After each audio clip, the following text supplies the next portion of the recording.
এই গানটা আমি বসে এই জন্য গাই কারণ আমি বেসিক্যালি খুব চঞ্চল মেয়ে। আমার দিদা বলতেন আমার পায়ের তলায় সর্ষে আছে। তো এই সমস্ত গানের জন্য নিজেকে একটু শান্ত করার জন্য চেয়ারের সাহায্য নিই মঞ্চের উপরে, কারণ আফটার অল মঞ্চে গান গাইতে আসি, ল্যাম্পপোস্টের সঙ্গে তো আর নিজেকে বাঁধতে পারবো না, তাই চেয়ারই ভরসা। তো সেই গানটা এবারে শোনাবো, যেটা গেয়েছিলাম 2008-9 এটা রিলিজ করেছিল। আর আমি চিরকৃতজ্ঞ মিস্টার জিৎ গাঙ্গুলির কাছে, যিনি আমাকে দিয়ে এই গানটি গাইয়েছেন। এবং এই গানকে সারা পৃথিবীর মানুষ, যারা আমার ফ্যান, বিশেষ করে যারা আমার গানকে, আমার মিউজিককে সাপোর্ট করে, তারা এত ভালোবাসা দিয়ে চলেছে সেই 2008 থেকে আজকে 2025। তো সেই গানটি এবারে আপনাদের জন্য। এবং আমি যেই মঞ্চে এই গানটা গাই, শুধুমাত্র এই গানটা গাইবার জন্য গাই না, এই গানের মাধ্যমে আপনাদের প্রতি আমার শ্রদ্ধা, আমার ফ্যানেদের প্রতি আমার শ্রদ্ধা এবং জিদ্দার প্রতি আমার শ্রদ্ধা জানাই এই গানের মাধ্যমে। চলো।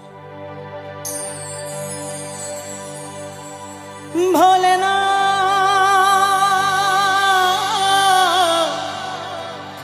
ভোলেনাথ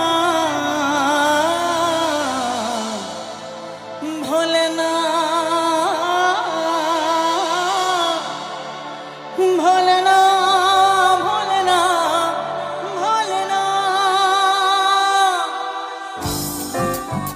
ছবির নাম সবাই জানেন, মন মানে না।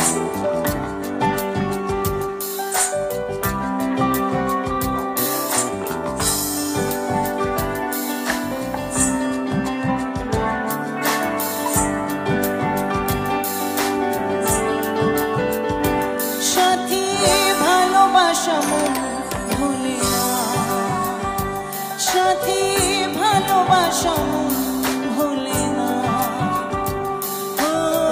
কখনো চলার পথে দুটি পথ মিলে যায়, কখনো এভাবে তারা দুটি দিকে চলে যায়, মন তবু সাথে চলে না।